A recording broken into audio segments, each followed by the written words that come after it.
अपनी खुशी जताने के लिए आया हूं। देश के सभी वैज्ञानिक अभिनंदन के अधिकारी हैं। मुझे अच्छा लगा इतने कम समय में आप सबको बधाई देने का मुझे अवसर मिला। तो मैं चाहता हूं कि एक शाम आपके नाम साथ में खाना खाएंगे, तो मैं निमंत्रण देने आया हूं आपको। साथियों, आज भले ही कुछ रुकावटें आई हो, रुकावटें हाथ लगी हो, लेकिन इससे हमारा हौसला कमजोर नहीं पड़ा है, बल्कि और मजबूत हुआ है। Every Indian is filled with a spirit of pride as well as confidence. To our scientist I want to say India is with you. आप लोग मक्खन पे लकीर करने वाले नहीं, पत्थर पे लकीर करने वाले लोग। साथियों, आज भारत दुनिया का चौथा ऐसा देश बन चुका है जिसने चंद्रमा की सतह को छुआ है। हमारी गिनती थर्ड वर्ल्ड यानी थर्ड रो में खड़े देशों में होती थी। थर्ड रो से फर्स्ट रो तक इस यात्रा में इसरो जैसी संस्थानों की बहुत बड़ी भूमिका रही। India is on the moon. हम वहां पहुंचे जहां कोई नहीं पहुंचा था। हमने धरती पर संकल्प लिया और चांद पर उसे साकार किया।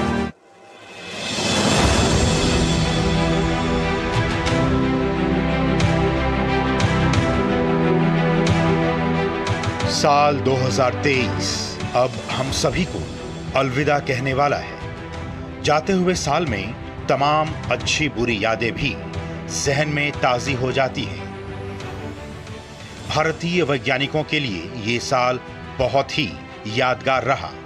साल 2023 अंतरिक्ष की दुनिया में ऐसी कई उपलब्धियां देकर गया जिन्होंने दुनिया भर को भारत की ताकत का एहसास कराया और ये संदेश दिया कि हम किसी से कम नहीं। जी हाँ, आप अपनी स्क्रीन पे देख सकते हैं कि हम lander module. People are applauding.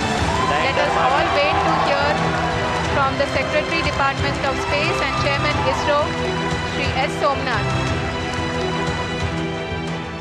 भारतीय अंतरिक्ष अनुसंधान संगठन यानी इसरो ने 2023 में कई ऐतिहासिक उपलब्धियां हासिल की, जिनमें चंद्रमा के दक्षिणी ध्रुव पर चंद्रयान 3 अंतरिक्ष यान को आसानी से उतारने वाला पहला देश बनने से लेकर सूर्य का अध्ययन करने के लिए भारत की पहली अंतरिक्ष आधारित सौर वेधशाला आदित्य L1 को लॉन्च करना शामिल रहा। इसरो ने गगनयान का पहला मानव रहित उड़ान परीक्षण भी पूरा किया। इसके अलावा फिर से प्रयोग की जा सकने वाली प्रक्षेपण यान टेक्नोलॉजी का भी प्रदर्शन किया। चांद के दक्षिणी ध्रुवीय क्षेत्र पर पहली बार सॉफ्ट लैंडिंग से लेकर भारत के पहले सौर मिशन की शुरुआत तक इसरो ने न केवल अपनी तकनीकी कौशल का प्रदर्शन किया, बल्कि वैश्विक मंच पर करोड़ों भारतीयों को गर्व करने का पल भी दिया। हमने चांद पर सॉफ्ट लैंडिंग कर ली है। इसरो प्रमुख एस सोमनाथ के ये शब्द इतिहास की किताबों में दर्ज हो गए। We have achieved soft landing on the moon. India is on the moon. ये भारत का कभी ना भूलने वाला क्षण था जब चंद्रयान 3 3,84,400 किलोमीटर से भी अधिक दूर पृथ्वी के एकमात्र प्राकृतिक उपग्रह पर उतरा था। भारत चंद्रयान 3 मिशन के साथ चांद के अज्ञात दक्षिणी ध्रुवीय क्षेत्र पर सफलतापूर्वक अंतरिक्ष यान उतारने वाला पहला देश बन गया। भारत की ये ऐतिहासिक उपलब्धि न केवल इसरो की इंजीनियरिंग क्षमताओं का प्रमाण था, बल्कि एक ऐसे राष्ट्र के लिए प्रेरणा का प्रतीक भी जो लंबे समय से अंतरिक्ष खोज में विशिष्ट क्लब में शामिल होने की आकांक्षा रखता है। इसरो का चंद्रयान 3 मिशन सिर्फ लैंडिंग के बारे में नहीं था। इस मिशन ने दुनिया के सामने भारत की तकनीक को भी रखा। इसमें विक्रम लैंडर पर एक हॉप प्रयोग और प्रोपल्शन मॉड्यूल को चांद की कक्षा से पृथ्वी की कक्षा में ले जाना शामिल था। मिशन के पेलोड ने कई वैज्ञानिक खोजें की। इसमें चंद्रमा पर सल्फर की मौजूदगी की पुष्टि करना और चांद के दक्षिणी ध्रुवीय क्षेत्र की पहली तापमान गहराई प्रोफाइल तैयार करना शामिल रहा। चंद्रयान 3 की चांद की सतह पर सफल लैंडिंग के बाद प्रधानमंत्री ने मिशन में शामिल इसरो के वैज्ञानिकों से मुलाकात की और उनसे बातचीत की। प्रधानमंत्री ने कहा कि ये कोई साधारण सफलता नहीं है। उन्होंने कहा कि ये उपलब्धि अनंत अंतरिक्ष में भारत की वैज्ञानिक शक्ति की शुरुआत करती है। India is on the moon. We have our national pride placed on the moon.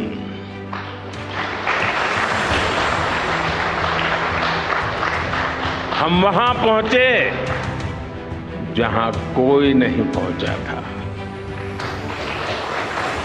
हमने वो किया जो पहले कभी किसी ने नहीं किया था। ये आज का भारत है, निर्भीक भारत, जुझारू भारत। 21वीं सदी में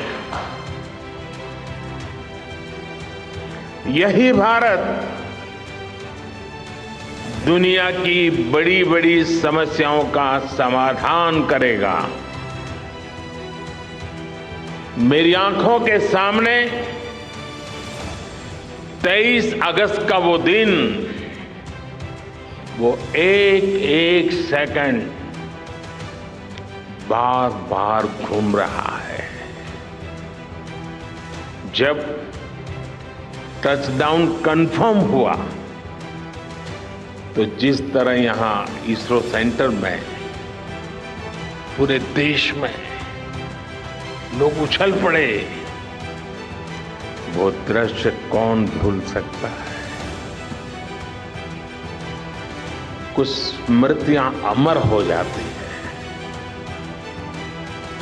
वो पल अमर हो गया। वो पल इस सदी के सबसे प्रेरणादायी क्षणों में से एक है। हर भारतीय को लग रहा था कि विजय उसकी अपनी है। खुद महसूस करता था। हर भारतीय को लग रहा था कि जैसे वो खुद एक बड़े एग्जाम में पास हो गया है। वैज्ञानिकों को संबोधित करते हुए प्रधानमंत्री ने घोषणा की कि चंद्रयान 3 का मून लैंडर जिस स्थान पर उतरा था उसे अब शिव शक्ति के नाम से जाना जाएगा। आप जानते हैं कि स्पेस मिशंस के टच डाउन पॉइंट को एक नाम दिए जाने की वैज्ञानिक परंपरा है। चंद्रमा के जिस हिस्से पर हमारा चंद्रयान उतरा है, भारत ने उस स्थान के भी नामकरण का फैसला लिया है।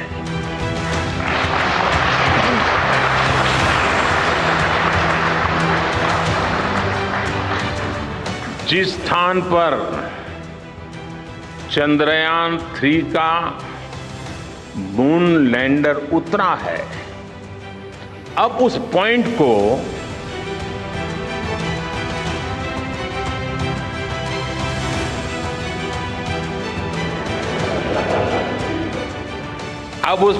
को शिव शक्ति के नाम से जाना जाएगा।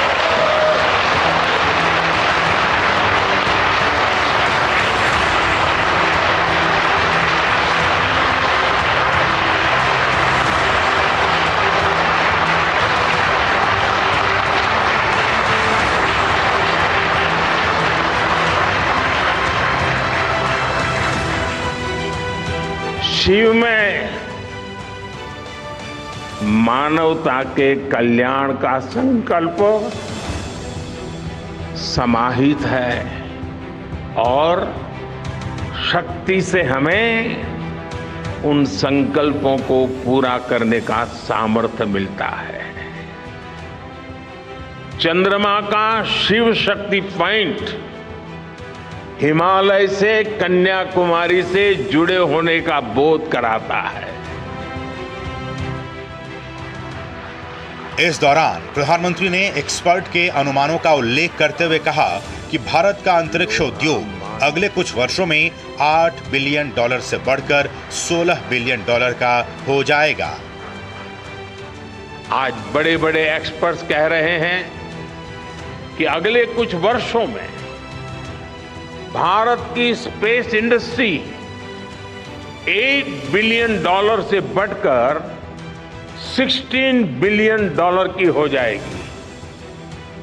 सरकार भी इस बात की गंभीरता को समझते हुए स्पेस सेक्टर में लगातार रिफॉर्म कर रही है। हमारे युवा भी कमर कसकर तैयार है। आपको जानकर सुखद आश्चर्य होगा कि पिछले 4 साल में स्पेस सेक्टर में काम करने वाले स्टार्टअप की संख्या 4 से बढ़कर करीब 150 हो गई है। हम कल्पना कर सकते हैं कि अनंत आकाश में कितनी अनंत संभावनाएं भारत का इंतजार कर रही है। चंद्रमा पर सफलता के तुरंत बाद इसरो ने एक पखवाड़े से भी कम समय में भारत की पहली अंतरिक्ष आधारित सौर वेधशाला यानी आदित्य L1 को लॉन्च किया। आदित्य L1 मिशन को भारतीय स्पेस एजेंसी इसरो ने इसी साल 2 सितंबर को लॉन्च किया था। ये धरती से 15 लाख किलोमीटर दूर स्थित L1 यानी लैग्रेंज पॉइंट 1 पर जाएगा। इसी पॉइंट से आदित्य L1 सूर्य की स्टडी करेगा। इसरो का ये मिशन करीब 4 महीने में पूरा होना है। ये मिशन सूर्य की सबसे बाहरी परत कोरोना का अध्ययन करके सूर्य के बारे में हमारी समझ को गहरा करने के लिए है। इसका अंतरिक्ष मौसम पूर्वानुमान पर गहरा प्रभाव पड़ता है। इसरो के इस मिशन में कई पेलोड्स हैं। इसमें plasma analyser package for Aditya यानी PAPA, visible line emission coronagraph यानी VELC, high energy L1 orbiting X-ray spectrometer यानी HEL-1OS, solar ultraviolet imaging telescope यानी SU, solar low energy X-ray spectrometer, Aditya solar wind particle experiment और advanced triaxial high resolution digital magnetometers शामिल हैं। प्रधानमंत्री नरेंद्र मोदी ने भारत के प्रथम सौर मिशन आदित्य L1 के सफल प्रक्षेपण के लिए इसरो के वैज्ञानिकों और इंजीनियरों को बधाई दी। प्रधानमंत्री ने एक ट्वीट में कहा, चंद्रयान 3 की सफलता के बाद भारत ने अपनी अंतरिक्ष यात्रा जारी रखी है। भारत के प्रथम सौर मिशन आदित्य L1 के सफल प्रक्षेपण के लिए इसरो के हमारे वैज्ञानिकों और इंजीनियरों को बधाई। संपूर्ण मानवता के कल्याण के लिए ब्रह्मांड की बेहतर समझ विकसित करने के क्रम में निरंतर हमारे वैज्ञानिक प्रयास चलते रहेंगे।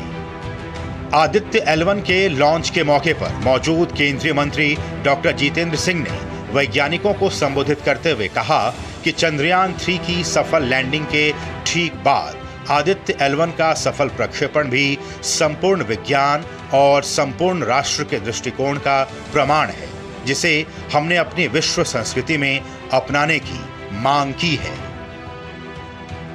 Coming close on the heels of successful Chandrayaan 3 landing, the successful launch of Aditya L1 is also a testimony to the whole of science and a whole of nation approach which we have sought to adopt in our work culture.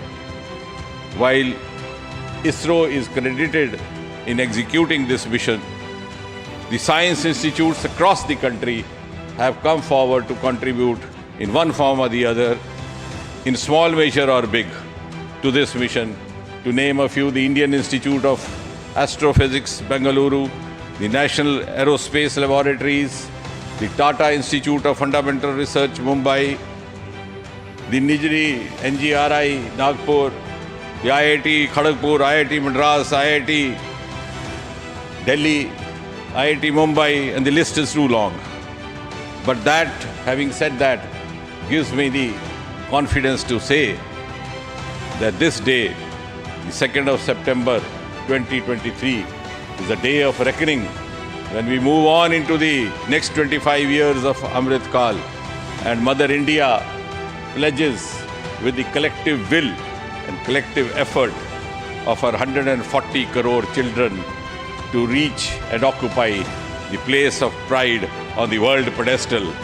Congratulations once again, Chairman Somanath, the entire ISRO team and the entire countrymen.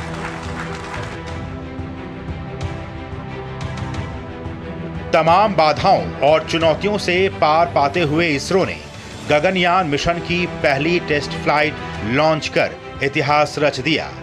ISRO ने श्रीहरिकोटा स्थित सतीश धवन अंतरिक्ष केंद्र से गगनयान के crew module को सफलतापूर्वक launch किया। इसे टेस्ट व्हीकल अबॉर्ट मिशन 1 और टेस्ट व्हीकल डेवलपमेंट फ्लाइट भी कहा जा रहा है। टेस्ट व्हीकल एस्ट्रोनॉट के लिए बनाए गए क्रू मॉड्यूल को अपने साथ ऊपर ले गया। रॉकेट क्रू मॉड्यूल को लेकर 16.5 किलोमीटर ऊपर गया और फिर बंगाल की खाड़ी में सफलतापूर्वक लैंड किया। प्रधानमंत्री नरेंद्र मोदी ने मिशन गगनयान TVD-1 परीक्षण उड़ान के सफल प्रक्षेपण की सराहना की। उन्होंने कहा कि ये देश को भारत के पहले मानव अंतरिक्ष उड़ान कार्यक्रम को साकार करने की दिशा में एक कदम और करीब ले जाता है।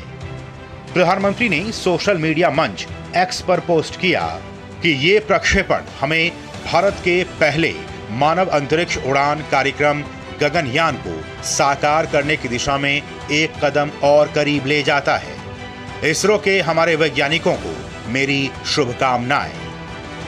गगनयान मिशन का लक्ष्य इंसानों को 400 किलोमीटर की ऊंचाई पर पृथ्वी की निचली कक्षा में भेजना और फिर उन्हें सुरक्षित रूप से पृथ्वी पर वापस लाना है। क्रू मॉड्यूल के अंदर ही भारतीय अंतरिक्ष यात्री यानी गगननॉट्स बैठकर धरती के चारों तरफ 400 किलोमीटर की ऊंचाई वाली निचली कक्षा में चक्कर लगाएंगे। इसरो ने 29 मई 2023 को भारत का पहला दूसरी पीढ़ी का उपग्रह लॉन्च किया। NVS-01 नामक उपग्रह को इसरो के जियोसिंक्रोनस सैटेलाइट लॉन्च व्हीकल यानी GSLV के साथ सतीश धवन अंतरिक्ष केंद्र से लॉन्च किया गया। इस मिशन के लिए प्रयुक्त प्रक्षेपण यान को GSLV F-12 कहा जाता है। NVS-01 एक नेविगेशन उपग्रह है। उपग्रह का वजन लगभग 2232 किलोग्राम है और ये एक स्वदेशी परमाणु घड़ी से सुसज्जित है। लगभग 19 मिनट की उड़ान के बाद NVS-01 को जियोसिंक्रोनस ट्रांसफर ऑर्बिट में सटीक रूप से स्थापित कर दिया गया। गौरतलब है कि भारत की अंतरिक्ष अर्थव्यवस्था पिछले लगभग 10 वर्षों में तेजी से बढ़ी है और खासतौर पर प्रधानमंत्री नरेंद्र मोदी के गतिशील नेतृत्व में इसमें और भी अधिक तरक्की देखी गई है। प्रधानमंत्री मोदी ने अंतरिक्ष क्षेत्र में सुधारों की शुरुआत की, जिससे भारतीय निजी खिलाड़ियों के लिए अंतरिक्ष आसानी से सुलभ हो गया और सभी हितधारकों को कवर करते हुए एक व्यापक भारतीय अंतरिक्ष नीति 2023 भी जारी की गई। एक अनुमान के मुताबिक अंतरिक्ष क्षेत्र के खुलने, अंतरिक्ष स्टार्टअप और उद्योग संबंधों के विकास के कारण भारत की अंतरिक्ष अर्थव्यवस्था आने वाले वर्षों में $100 अरब तक पहुंच सकती है। प्रधानमंत्री नरेंद्र मोदी द्वारा अंतरिक्ष क्षेत्र में सुधार शुरू करने के बाद से भारत में अंतरिक्ष क्षेत्र के स्टार्टअप्स की संख्या तेजी से बढ़ रही है। लगभग 4 वर्षों की छोटी सी अवधि में स्पेस स्टार्टअप्स की संख्या 2 अंकों से बढ़कर 1180 से भी अधिक हो गई है। अप्रैल से इस वित्तीय वर्ष में स्पेस स्टार्टअप्स ने 1000 करोड़ रुपए से अधिक का निजी निवेश आकर्षित किया है। भारत की अंतरिक्ष अर्थव्यवस्था आज $8 बिलियन की है, लेकिन अनुमान है कि साल 2040 तक ये कई गुना बढ़ जाएगी। कुछ अंतर्राष्ट्रीय पर्यवेक्षकों के मुताबिक 2040 तक भारतीय अंतरिक्ष अर्थव्यवस्था $100 अरब की होने का अनुमान है। इसरो ने अब तक 430 से अधिक विदेशी उपग्रह लॉन्च किए हैं। यूरोपीय उपग्रहों से 290 मिलियन यूरो से अधिक और अमेरिकी उपग्रहों को लॉन्च कर 170 मिलियन अमेरिकी डॉलर से अधिक की कमाई की है। भारत की अंतरिक्ष प्रौद्योगिकी वस्तुतः हर व्यक्ति के जीवन को छू रही है, जिसमें आपदा प्रबंधन, स्वामित्व, पीएम गति शक्ति, रेलवे, राजमार्ग और स्मार्ट शहर, कृषि, जल मानचित्रण, टेलीमेडिसिन और रोबोटिक शल्य चिकित्सा जैसे बुनियादी ढांचे के विभिन्न क्षेत्रों में अंतरिक्ष प्रौद्योगिकी का उपयोग किया जा रहा है।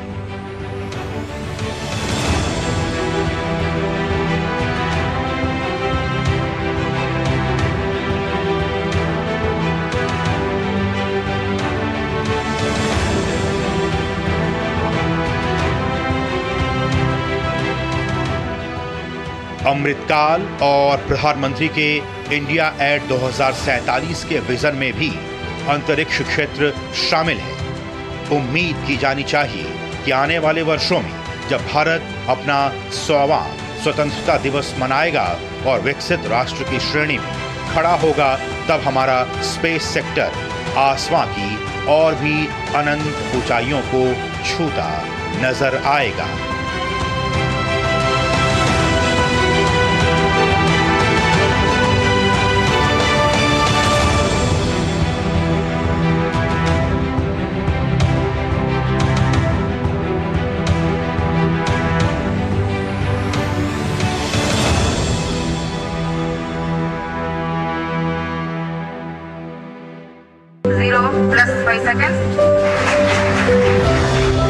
मैं तो अपनी खुशी जताने के लिए आया। देश के सभी वैज्ञानिक अभिनंदन के अधिकारी हैं। मुझे अच्छा लगा इतने कम समय में आप सबको बधाई देने का मुझे अवसर मिला।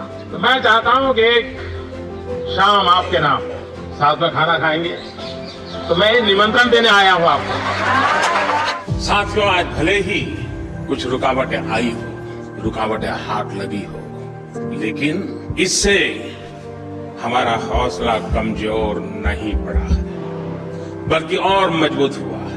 Every Indian is filled with a spirit of pride as well as confidence. To our scientists, I want to say, India is with you. आप लोग मक्खन पे लकीर करने वाले नहीं, पत्थर पे लकीर करने वाले लोग। साथियों, आज भारत दुनिया का चौथा ऐसा देश बन चुका है जिसने चंद्रमा की सतह को छुआ है। हमारी गिनती थर्ड वर्ल्ड यानी थर्ड रो में खड़े देशों में होती थी। थर्ड रो से फर्स्ट रो तक इस यात्रा में इसरो जैसी संस्थानों की बहुत बड़ी भूमिका रही। India is on the moon. हम वहां पहुंचे जहां कोई नहीं पहुंचा था। हमने धरती पर संकल्प लिया और चांद पर उसे साकार किया।